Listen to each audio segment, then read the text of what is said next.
It's the Junior Kekuewa Jr. Show, starring Junior Kekuewa Jr. Happy New Year, baby. Join Junior along with the Wayne Borhe Band as he makes any kind from Hawaii. No idea. And now, ladies and gentlemen, Junior Kekuewa Jr. Hawaii.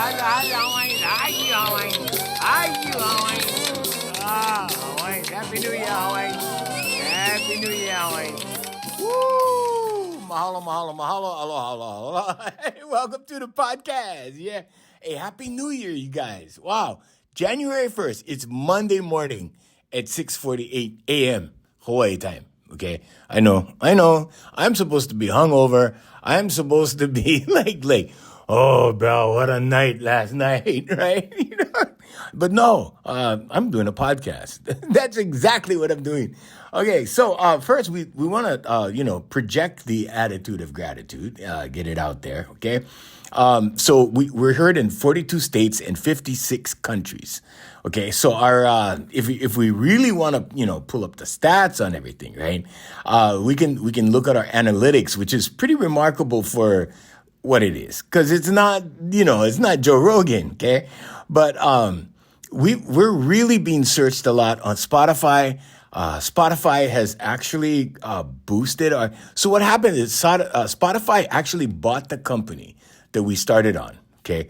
And since that happened, we have just been pushed out there in the world in a big way. And so we just want to mahalo Spotify and basically everybody. I mean, So, our audience is predominantly male, okay? So the brothers is out there worldwide brothers we get. And then also the last few countries, the countries haven't really changed too much. Turkey, South Africa, Guam were the last three.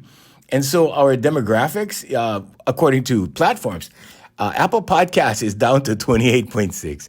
I remember when there was 85%, right? But no, we're actually picking up on web browsers.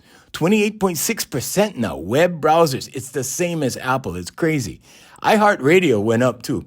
So 23.8%. Exo Player, we're on so many affiliates. Exo Player is 4.8%. Amazon Alexa, so Alexa's picking us up now. 4.8%. That was not there. That's a new thing. But you can get my albums and stuff off of Amazon. So you can, and actually, I just want to do a cheap plug. So my latest album came out, and these, I know you guys are like, what? I thought you were retired from music. Well, yeah, I'm retired from music, but we are releasing the digitized versions of our music. So it's being digitally remastered. It's a technical thing, but yeah, it's for the digital world, and it will live on in the digital world long after I'm dead. And then, of course, I have to sign the paper. I'm going to give this. So I think what I'll do is get married right before, yeah, in my deathbed. Okay, I do. All right, take them. It's something like that. I don't know. Anyway, so Podbean, 2.4%. Castbox, 2.4%. Spotify, it just goes down and on and on. So anyway, thank you so much. The demographics, we're heard in Japan. And the people in Japan, I got to thank you guys. Because people in Japan buy one of my songs more than anything else. They buy Crazy G, my interpretation of Crazy G on the ukulele, which is I'm not a ukulele player. Okay, I'm not. I play a few songs. I play Hawaiian music on the ukulele. I follow, but I happened to do this thing in the studio, and it was a jazz version. And of course, with my best friend and music partner, Mr. Wayne Borhe, who did the orchestration. And if I got to tell you guys something, okay, and you guys can check this out. So go look for Crazy G. Just type in, because you can get it for free on YouTube. And just type it in, Crazy G, Junior Kekuewa Jr. Now you're going to hear me playing the ukulele, and you're going to hear an orchestration behind me, a big band arrangement. Okay, because that's the way we did it. And if you listen to the saxophones in the intro, they're doing Woody Woodpecker's laugh. Okay, so you'll see it. It's like that kind of thing. Okay. And we put that in there on purpose. We did that on purpose. I might as well tell you guys some of the secrets because, pretty soon I'm gone. I'm out of here. But anyway, no, don't worry. I haven't been diagnosed with anything yet, except ADHD. And, well, I have both forms of ADHD. So yeah, but just that. Anyway, so on today's podcast, what we're going to talk about? Well, on today's podcast, okay, I had some questions about the culture, and on my Instagram account, right? And they're like, "Unks, we heard you talk about a lot of things on the podcast. We like what you said about the radio stories. Can you tell us more radio stories?" I'm like, okay, but more than that, they were asking me like, "Where do you think this is going, Uncle? Like, where do you think," they call me Unks, actually. They go, "Where do you think this is going, Unks?" So this is a law of attraction podcast, okay? And I got to tell you that a lot of things are being manifested in the community, in the Hawaiian community here in Hawaii. And they're asking me both, in contrast to like, okay, where do you think the world's going? And where do you think Hawaii is going? And where do you think, what do you think? Whatever. And, like I always tell you guys, opinions are like okoles. Everybody has one. Okay, so for you people out of Hawaii, which is the majority of my audience, it's your hindquarters. Okay, okole specifically is not the quarter itself; it's the whole. So it's a long story. Elemu is how you say the hindquarter. Okay, but for like local slang, which is what I'm going to talk about too, and then later on we're going to talk about the law of attraction method of efforting versus non-efforting. Okay, and why it's important to know that and how it can manifest like everything. Because I've manifested everything I've done. Okay, and I'll tell you again, it's not about money. Okay, money will come to you. Okay, if you invite it in, money will come to you if you call it in. Okay, call it to you, or let's say magnetize it to you, or let's say money friendly. Okay, you got to do the work though. Okay, so and we're going to talk about that in a minute. But you have to be like that, and there's a secret to it. There's a way to do this, okay? But a lot of people don't have what I want to call self-discipline, and all I'm saying when I say that is they don't do it every day. You have to make it part of your routine. You have to do this every single day, okay? You have to do gratitude every day. All these things, okay? But we're going to talk about that in a minute. But one of the questions or comments I had on my Instagram was, hey, we're losing some of our culture and we're gaining, some strengths with our young people. So where is this going? Well, here's the thing, Hawaiians. Okay, we're in the middle of a huge change. Okay, now without getting too deep, I can tell you it's a different age. I can tell you we're in the age of Aquarius. Okay, so we're in the age of knowledge. We're in the age of reveal. Okay, because things are going to be revealed that you guys, haven't really been prepared for, I think. Some of you have. Some of you have been waiting and, yeah, it's coming, But anyway, we're not going to get too deep in that. But here locally in Hawaii, right? Now, one of the compliments, and this is another thing which is probably synchronicity, but a compliment that my mom gave me last year in 2023 that I'll never forget. She goes, I'm so happy that you can pronounce the English language properly. You can speak properly. You can, And of course, my mom, okay, so my mom is from here.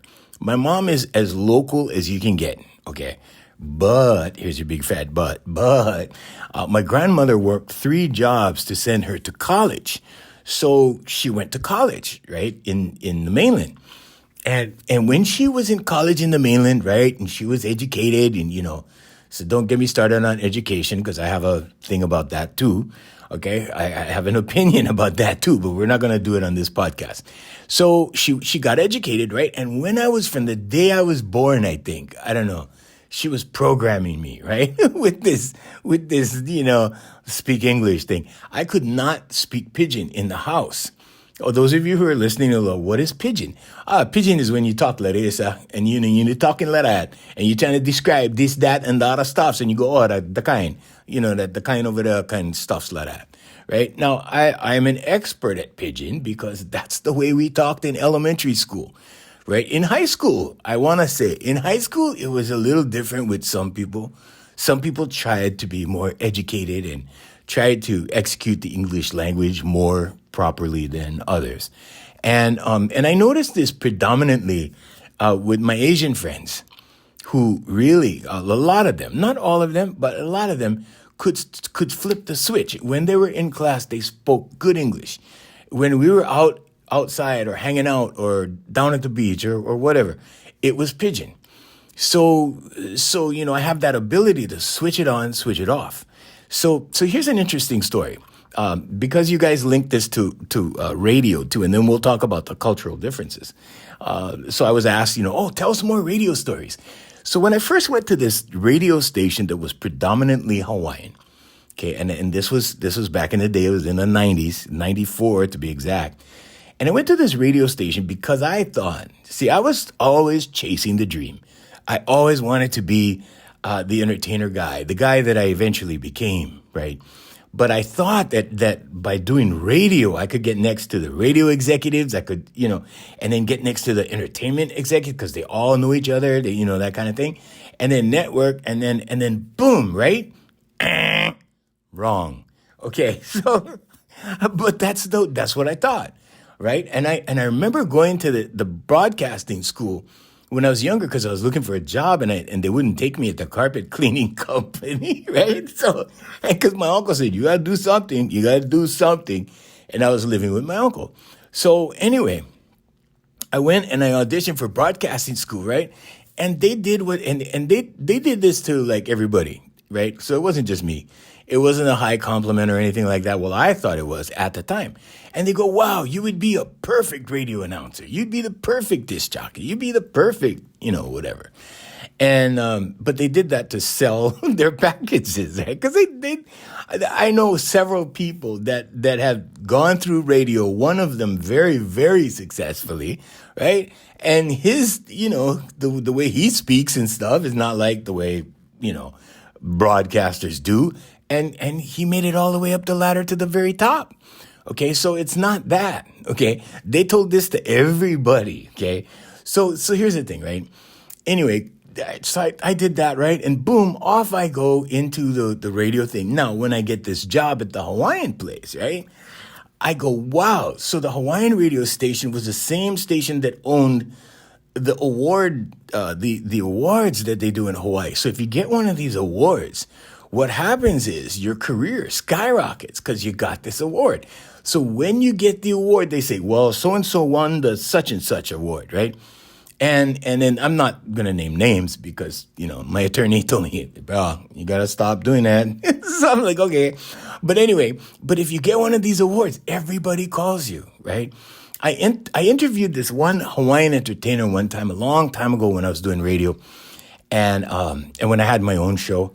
And I was talking about the political aspect of the awards, and I was also talking about the conflict of interest kind of thing. I mean, it was kind of sort of, but here's the way it worked. So the radio station started the awards, okay? These big record companies, there were two big ones, okay? These two big record companies were like in bed with the radio station, and here's how the circuit worked. So they would buy advertising from the radio station. Okay, this is the way it works. So just in case you guys want to apply this to the digital world. So they would be the customers of the radio station, right? And they would buy ads, whatever, all of that. Okay, now when the awards came out, right, the record company would get the so you could join the academy, this academy that they have for the awards. So you join the academy. So let's say, for example, you were up for, and you did a recording, okay? So the record company would put money behind your recording. They would sponsor you, okay? Because they would know that they could make you, okay? And they wouldn't put money behind someone they couldn't make, okay? For whatever reason. Some reasons it's because, it's not the right kind of music. Like in my case, right? Because I didn't do Hawaiian music. And some of it would be like, well, yeah, we can't make them because they have money on their own and they can do whatever they want. And yeah, we cannot make them any kind. And that's another reason. And that was another reason for me as well. But I mean, there's different reasons, right? Because you have to evaluate, and it's a marketing decision. It's a marketing decision. You got to look at these guys and go, okay, Can we make this guy any kind? Can we keep him going on a work contract? Can he handle that kind of, whatever? Can he be told what to do? Can he, all these things, and it's marketing, right? But you got to go down the checklist. You got to check. So they would put money behind an artist. They would, and that's like 30 grand. Okay. Now I don't know what it is now, but everybody's independent now, right? Unless you, I don't know, go Hollywood or, I don't know what it is now. But back in the day, it was 30 grand because I worked for a record company, not one of the big ones, but I worked for a small independent label that taught me everything I needed to know about the music business. And I was like, I don't know if I want to do this, But anyway, so they put money behind you. They record you, okay? Now, that company, because they buy advertising with the radio station, they will buy ads for your album. And they will, quote, push you, end quote, okay, with the radio station. Now, the more money that they spend on your music, okay, on the advertising for your music, the radio station plays you more, okay? When the radio station plays you more, guess what happens to a human being in their subconscious mind when they hear more and more and more of the same thing? Pretty soon, people start to like it, okay? Yes, it's brainwashing. You got it. Okay, so that's how it worked, right? So they would spend money, right? And the radio station would gladly collect the money. And then mysteriously at the awards, when everybody liked the music, what they do is they get your friends, okay? Your friends, family, and they get their friends. So the record company's friends, okay? The employees of the record company's individual friends and your friends and family, okay? And they all join the academy. Okay, now the academy is making money, okay? And this also belongs to the radio station, okay? And so the academy makes money. The radio station's making money. The record company's making investments, okay? Now, the dividends from an investment, you need dividends from an investment. So now when they go, okay, who's nominated for the awards? Well, the guy that they're spending, a lot of money on is always nominated. Okay, coincidence? I don't know. But that's what I saw, right? So anyway, and then comes the night of the awards, and then all those guys from the big record company, they all win awards. And guess what happens now? Now you get the dividends because now all those guys who won the awards, they all get hired. They all get hired for jobs. So now, right, they're hireable. They're desirable, okay? And now you have a product. Okay, because now it's in demand. So you create the demand and fill it. That's marketing. That's the way commerce works. This is no conspiracy or anything like that. I'm not saying that. Okay, but what I'm saying is that when you have this kind of, system, okay, you can make or break anyone. You can keep them out of the industry by not recording them. You can record them for a while if you want to sell their contract. That's another thing people don't know about. Okay, you can buy someone's contract from a record company. So let's say you had two competing record companies, okay? And let's say one of them has the guy that everybody loves, okay? And let's say that the competing record company wanted to keep that guy out of the market. All they do is buy the guy's contract from the existing record company. Now, if the guy's popular, that contract would be pretty hefty, would be pretty expensive. But if they can afford it, they buy the contract. It's a strategic move. You buy the contract and you put them on the shelf. That's what they call it. You put them on the shelf. You don't do anything with them. Do the guys still get paid? Yeah, he still gets paid. He still gets paid whatever the contract, the original contract. But now he's owned by somebody else, in other words. Okay, so that is a thing, okay? I don't know how much of that happened in Hawaii because the companies weren't that big, but that's how it worked nationally in the old days. Okay, so anyway, now you have this system, okay? And so anyway, I was watching this thing and I thought, wow, I want to get to know the guys in the record company so I can go do this stuff, right? There was a lot of stuff I was unaware of. But I saw this system work and I go, wow, this is pretty ingenious. So on one side, you have the award company, okay, who is owned by the company that is brainwashing people into, right? I mean, that's what it is. Okay, it is what it is. And they make money from the record company purchasing, right? And then once they're made, so their job is to make you. Okay, the radio station's job is to make you on the other end, right? So, and then once that's done, once that's completed, the revenue goes back to the record company, right? Now they're getting paid back for their investment. And all you have to do is set up this system and it runs itself basically. I mean, it doesn't really run itself, but you need to set it up. And then once you set it up, it doesn't take that much maintenance. Then it's just the same thing every year, same thing every year. The only thing that's changing are the musicians or entertainers or, those people that are making the music. Okay, so those people, and they come and go. And, what I saw, right, was like different groups, different year, different groups. And so they would run one group for a while. And when people were getting tired, and you can tell through sales, okay, when sales are starting to drop, they come up with the brand new thing. Oh, these guys oh man, it's these guys. These guys are the one. Oh, they have a new sound. The problem with those guys or the new guys or whatever, with the exception of just a handful of people that were actually doing new stuff or the old things in a new way. And these were the people that started changing the industry, right? And I saw it. It was changing in the 90s drastically. And I saw the people, I met the old celebrities that weren't famous anymore. Well, they were famous, but they weren't actively recording anymore, right? And they would come in. So I saw the bridge. I saw the gap, the bridging of the gap between the older ones and the younger ones. And the older ones were doing things here and there and whatever, but they weren't actively recording and they didn't have number one hits. Okay, they did back in the day. And then I saw these new guys that they were being made, and I saw how they were being made. Now, I also saw the casualties, okay? And the casualties were the work contracts, because on the work contracts, it would just wear you down. And what happens after that? Well, and I was like, here, try this to keep you going, right? And then pretty soon it's like, oh, I gotta have more of that because it keeps me going. And pretty soon it's rehab.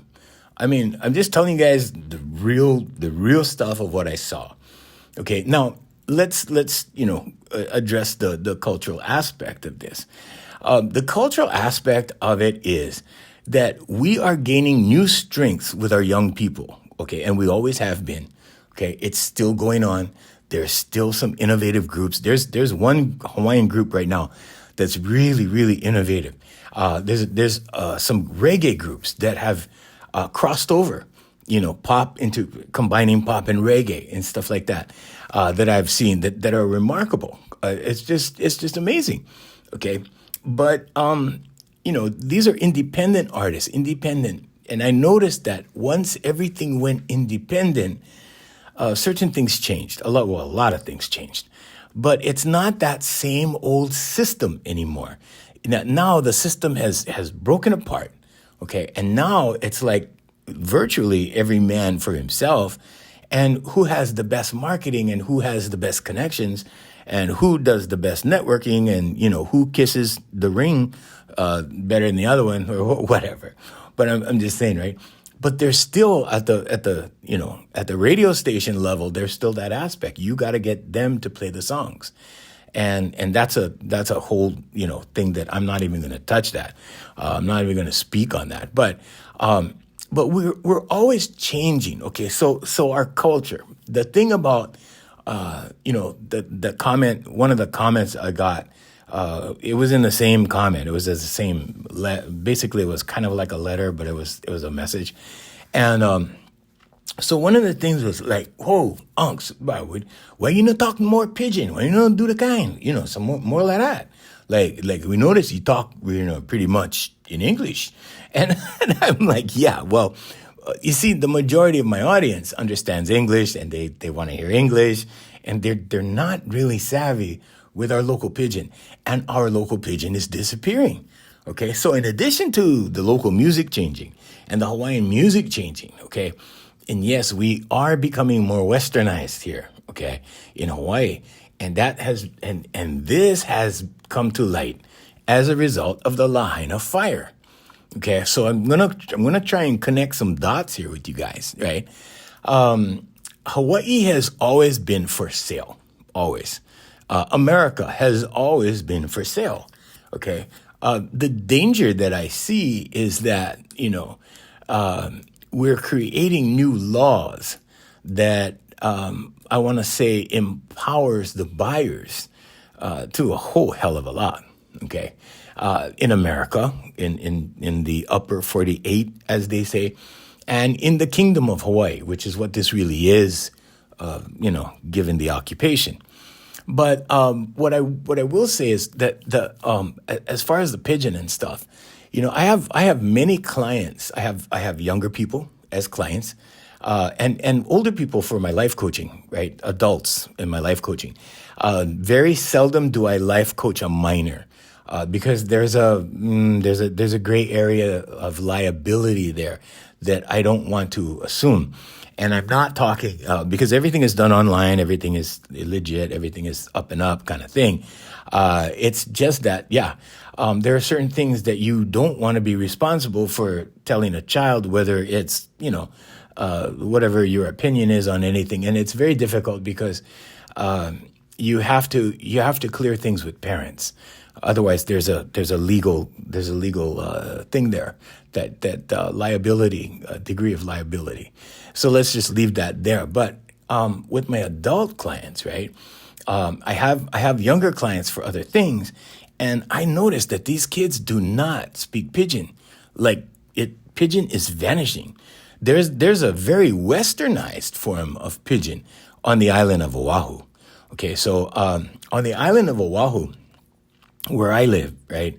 I'm not from this island, okay? So, but I'm from another island, and the island that I am from, pidgin is still going, right? And it's still going pretty strong, but it's still changed from when I was a kid. When I go back home, I listen to the adults, the people my age, my friends that come over to the house. Hey, come over. Most of them are just speaking good English, and the ones that I hear, like when I go to the store, right? And I hear reflections, I hear a little bit of the old days, but it's changed a bit. It's become more westernized. So we're losing some of our culture, okay, and some of our, I want to say, plantation era culture. So when I teach my young people, or when I teach anyone that is from Hawaii online, right, I speak pidgin. I don't care because I want to enjoy it while I can, because pretty soon I'm not going to be here, right? I mean, I'm on my last, I don't know how many years, but whatever, right? Okay, so I'm older than 50, so I'm like, okay, we're on that last mile, hunks, but I'm going to have fun with it and enjoy it while I can, okay? And so I do it, right? Especially if I know that, it's a local person or they understand pidgin or whatever, they speak a little bit of it, whatever. I'm going to jam, okay? Because that's who I am. That's where I'm from, okay? I'm from that era where it was spoken very heavily. In fact, I remember this one guy from my childhood that spoke pidgin so well, like so hardcore. I want to say hardcore pidgin that it sounded like a foreign language. And we would be we used to hit on tourist girls. We used to go to the beach and date tourist girls. And I used to bring my guitar, right? I used to sing for the girls, and I used to, that kind of thing, right? And this guy, he was younger than me. He was very much younger than me. I think when I was 14, he was like I think he was 12 or 11 or 12, something like that. He was a couple years younger than me, 2 or 3 years younger than me. And we could hardly understand I knew what he was saying, right? All the local guys, there was 3 of us that used to hang together. And this guy, right, he used to speak so hardcore pidgin. The girls would always ask me, like, what did he say? What did he He said, he said, we go down by the river. And what did he say? Because he would rattle it off really fast. We go down by the river. Like that, right? What did he say? I said, he said, we go down by the river. And I mean, it was hilarious. It was hilarious, bro. So this is a kind of culture that we are losing. And a lot of us that, I had a classmate that listens to the podcast, actually. So, Frankie, if you're listening, aloha, bro. Love you, man. Happy New Year. And so when he comes over, he talks pidgin. I talk pidgin. And I really enjoy that level of communication because that's who we are. That's who we, started out in life as, right? Okay. It was just that in my case, my mother was like, leave your pigeon at the doorstep when you come in the house. When you come in the house, do not. And every time I spoke pigeon, she corrected me, like every single time. And I got to the point where, okay, I could just do English in the house. And then when I go with my friends, I can relax, right? No pressure. So that happened. And I see a lot of our culture, a lot of our cultural things are changing.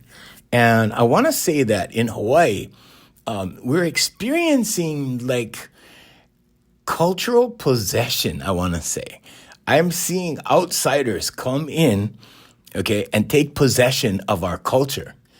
And they're not all Anglo-Saxon. They're not all white people, okay? Some of them are different varieties of Polynesians. Some of them are different, I want to say, cultural relatives of the Hawaiian people, of the people that were here originally, or let's say migrated here from, that there's a whole story behind that. But yeah, Hawaiians were immigrants, basically, but they came from Polynesia. And then now we see, a lot of people, I want to say taking possession of certain cultural things in Hawaii. So that's, and the old folks see that and they go, oh, wow, it's getting worse and worse. Okay. So the world is not getting worse and worse. Okay. Now here's your life coaching part. We are gaining new strengths with our young people. Okay. Now you're talking about young people, okay, that have been raised on tablets. You're talking about young Hawaiians who had tablets in their hands when they were itty bitty kids, like young kids, like 5 years old. Okay. And they explore with tablets. Okay. And of course, online you get good and bad, right? But they have knowledge. And these are the kids right now that are in their 30s that I'm helping, that I help a lot, that I really want to invest a lot of time and help in, that I want to pass things down. Because in my mind, there's two kinds of people. There's one kind of person that gets ahead in life and then he kicks the ladder out from under him. And then the second kind of person who goes, hey, I got to this level, bro, I can bring you up too. Here, come here, take my hand, I'm going to pull you up. And that's the second kind of person that shares, that empowers, that does that kind of thing. And, it's always been, I had such a rough time. I mean, I can't even tell you, Hawaiians. It's discriminate. I've experienced discrimination in so many ways. I've experienced professional jealousy in so many ways, like directly, indirectly, stuff I couldn't even understand, because sometimes you get professional jealousy from people who are so far higher than you, or, I'm just saying figuratively on the success ladder, right? And sometimes and you go, wow, like that person for no reason just did this, right? And they do that, okay? But you got to remember that inside all that success, there's still people, okay? And people do that, okay? So, but take it as a compliment when you get dissed by somebody who's way ahead of you on the success ladder. You're going to have a WTF moment because you think, wow, why would they be, like that, right? Because they're already ahead. They should want to help, right? That's what you would think. So this is the reason I help so much. And I help so much because when I came up, and you got to be the change in the world that you want to see, okay? If just for yourself, you have to do that. And so that has been my mantra, be the change that you want to see in the world. And I want to say that happened since maybe about the year 2000, I think, when I opened my school. I think I opened my school we opened the school formally back in 89, but that was a living room situation. The commercial unit didn't come till 99, so maybe around 99. But that was my mantra. That was my my thing, like, okay, we're going to start helping and we're going to start changing the world one person at a time kind of thing, And that was my mission, and that's what we still do. That's what I still do. But that was the reason that I helped.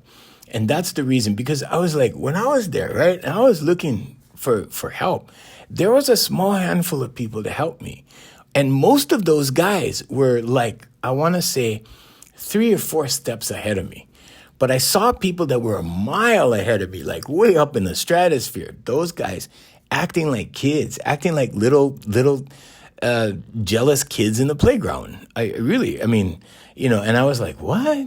But there was these people that helped me. I can think of several people, 3 different TV shows that helped me. And these guys that own the TV shows, like locally here in Hawaii, they were so good to me, and they just put me on their show, and all I had to do was ask, hey, can you guys use me for an episode or whatever? And they were like, oh, yeah. And they would figure it out. Okay, yeah, you can do this. You can play the ukulele. You can talk about this. You can come in as a character. You can do this, that, and the other thing. And it really afforded me some great opportunities. And the same thing with radio. I met a small handful of guys that said, yeah, come on the show. Yeah, come on, But you know what has to happen first, Hawaiians? You have to make that first move first. You have to find that first thing that works. So how do you find the first thing that works? Okay, so still life coaching, okay? The how is God's job. Okay, so you got to stay close to whatever you think your higher self is, higher power, God, whatever you think that is. Jesus Christ, Allah, whatever you think that is. You have to stay close to that. Be faithful to that. Because God is in here. God is inside. The kingdom is within. Okay, so whenever you stay close to that, you're going to stay close to what belongs to you. And when I say what belongs to you, I'm talking about your life path. Okay, now when your life path, when your life path begins, becoming real, right? Like it realized, like you're there doing it, and now you go, oh, this is it. Oh, that's what I should be doing, right? Because it's gonna come easy. Things are gonna flow. Money's just gonna come to you.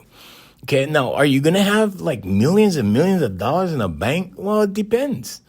But here's what I can tell you. I can tell you from experience. Back in 2010, and this is not a flex. This is telling you like you can do it too, okay? But back in 2010, I hit the $1 million mark in music. And I'll never forget, it was a very, very quiet celebration. I wanted to broadcast it. I wanted to tell everybody, hey, you know what?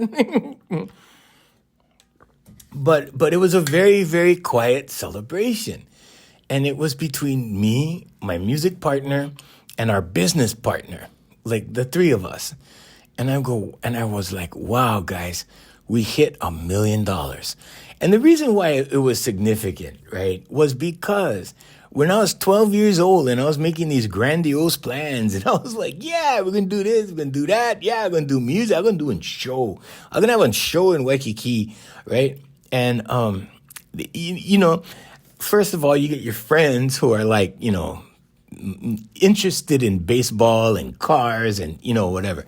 And here I was like, oh, I want to do shows. I'm gonna be like Dean Martin. I'll be like Frank Sinatra, Don Ho, Sam Kaput, those guys. I'm gonna be like that.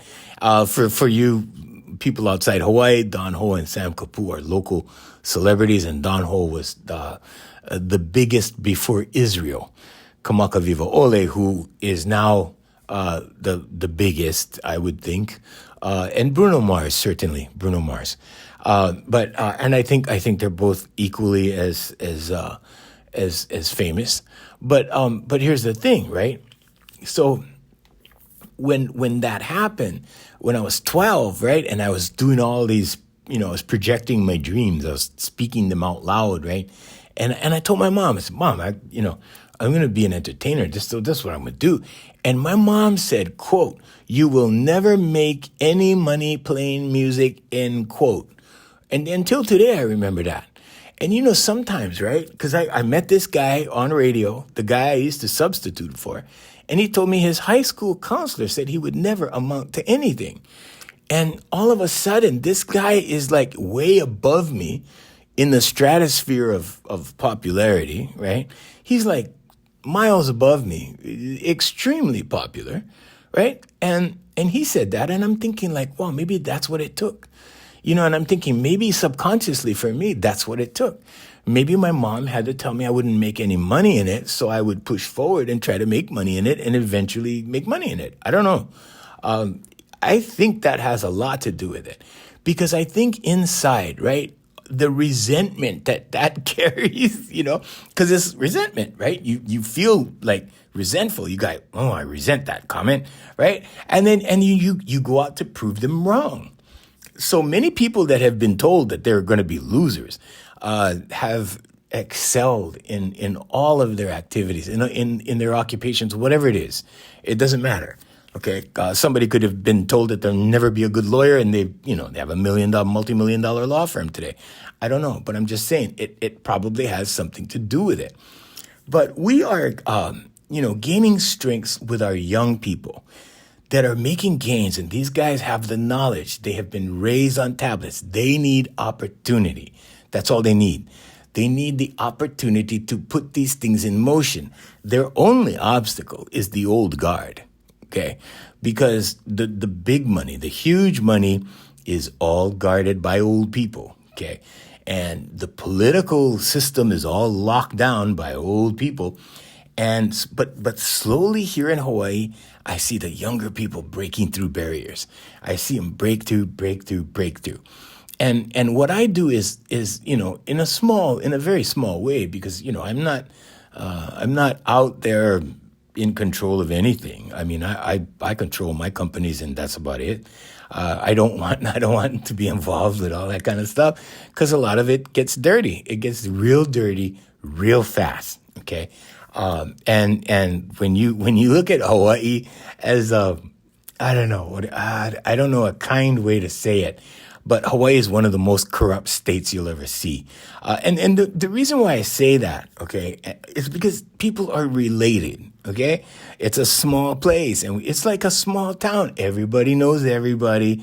The sheriff is also the medical examiner, and he's also the chairman of the city council. I mean, that kind of thing, right? I'm not saying that that's the way it is in Hawaii.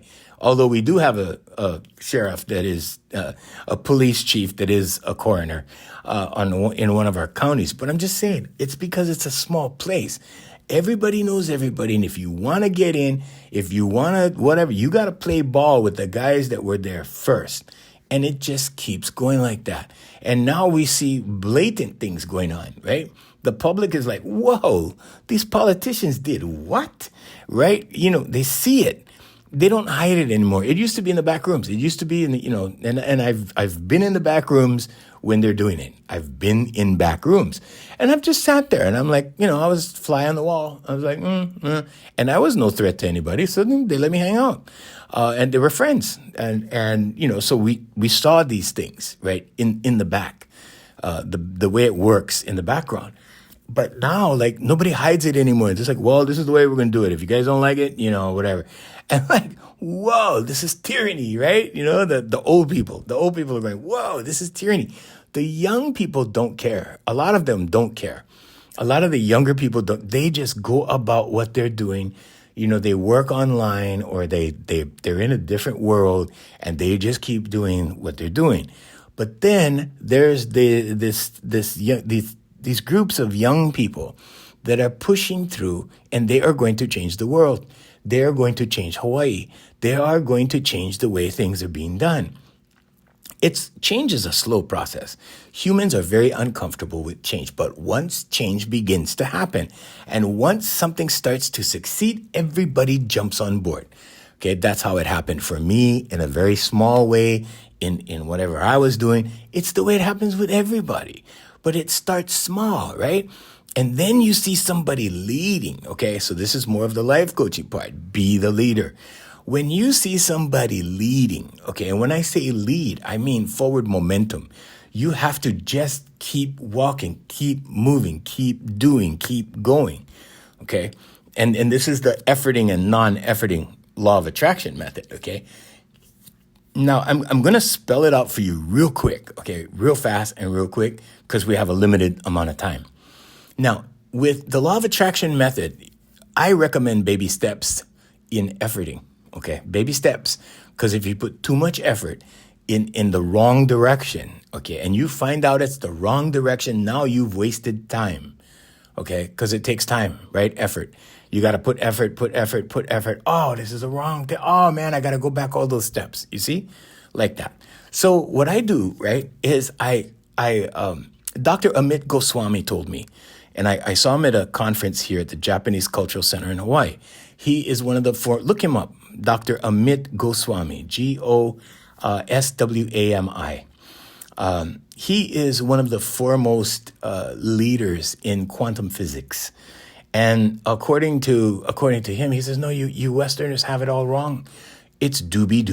That's the formula. And I'm like, what? And he goes, no, first you do, then you be. Okay? Relax, meditate, pray, be, exist. Okay? Take a break. Okay? Then you do, then you be, then you do, then you be. Okay? Now that's my method. That's my method that has brought me everything. It's brought me everything. Okay, now, there's non-efforting. There's law of attraction non-efforting. What does that require? It requires 16 seconds of focusing on a particular object and then letting it go. So the object could be a relationship. It could be, I don't recommend specific people because, you need to have their consent. You can't possess somebody, in other words, okay?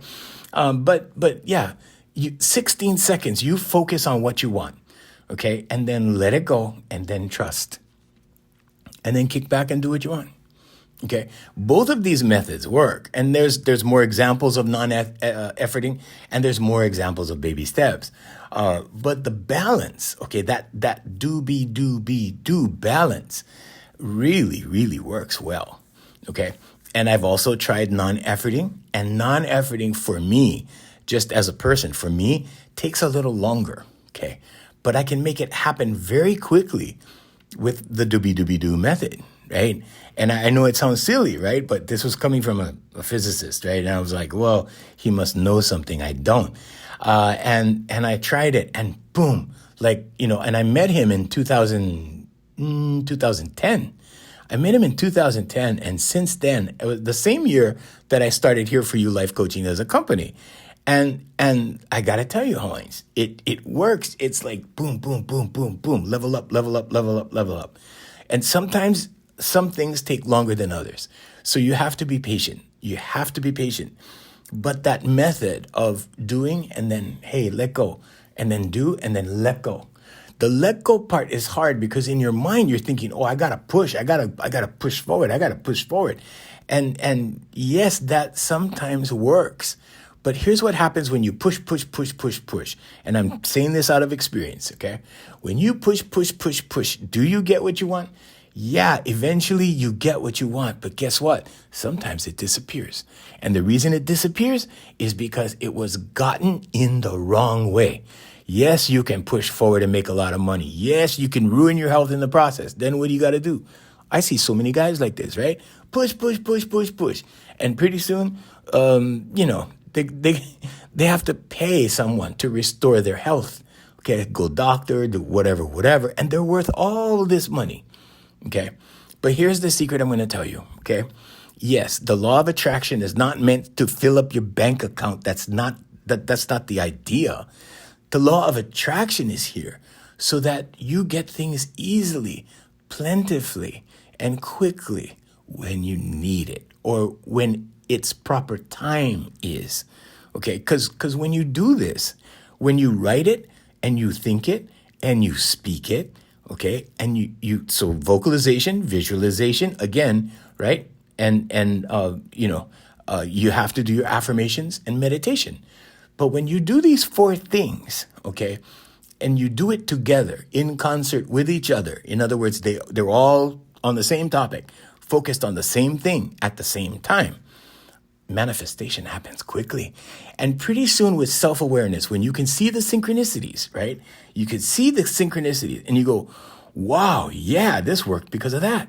This worked because of that. This happened because that happened. And you can start to see these things. And you can start to see how everything is connected. And not everybody can see how things are connected, right? Because here's an example.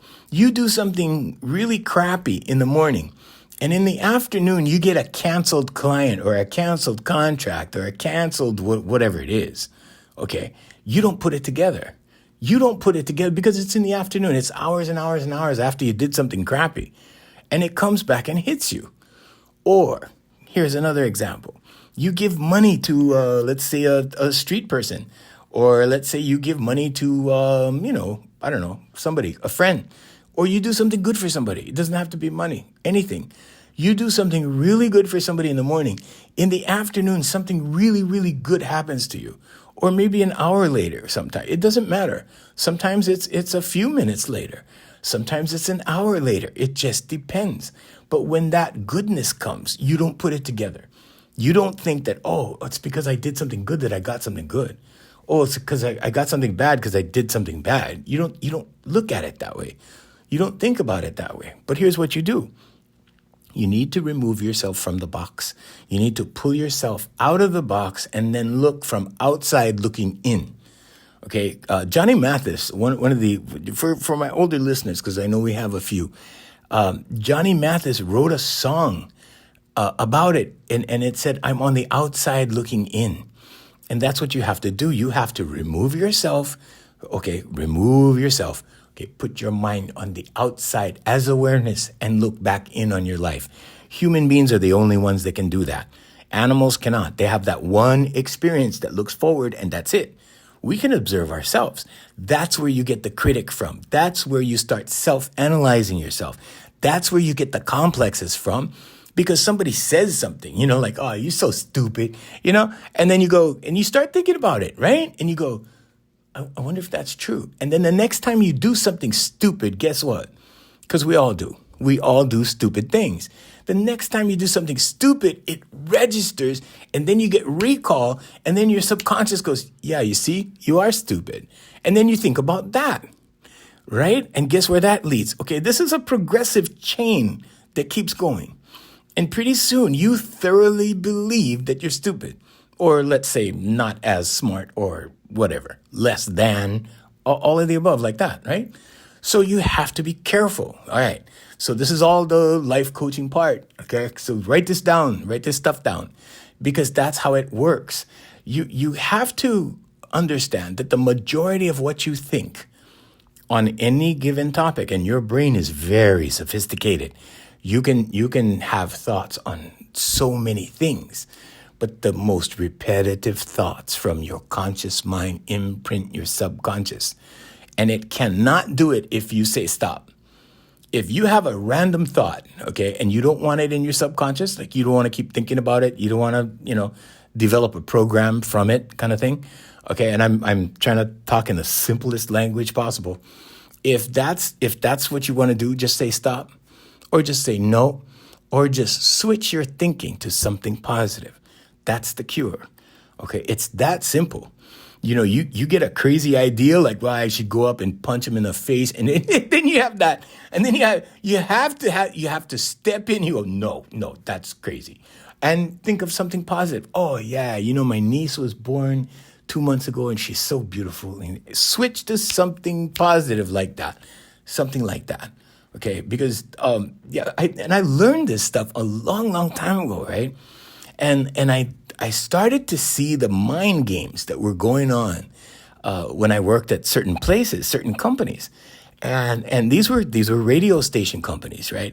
But the mind games were so thick. I mean, you could cut it with a knife. It was that thick. Okay, and I'm talking about, like what I said earlier about discrimination, about mind games, because those are tactical things. Those are tactics. Okay, and tactics are employed to keep people under control. And in a corporation, okay, any corporation, I don't care which corporation, there's a certain degree of control because they want you to be a certain way. Now, if you can live like that, then go for it. If you're strong enough. You always hear people go, I didn't want to be the manager because, if I could be the manager, there's all this responsibility. Well, guess what? Part of that responsibility is putting up with the mental part of it. Okay. The mind game part of it. Okay. The psychological part of it. Okay.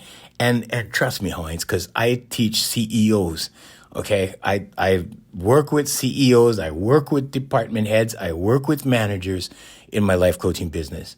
And the one thing that keeps coming up, is how do I deal with blank? How do I do blank? How do I, because they don't teach this in school.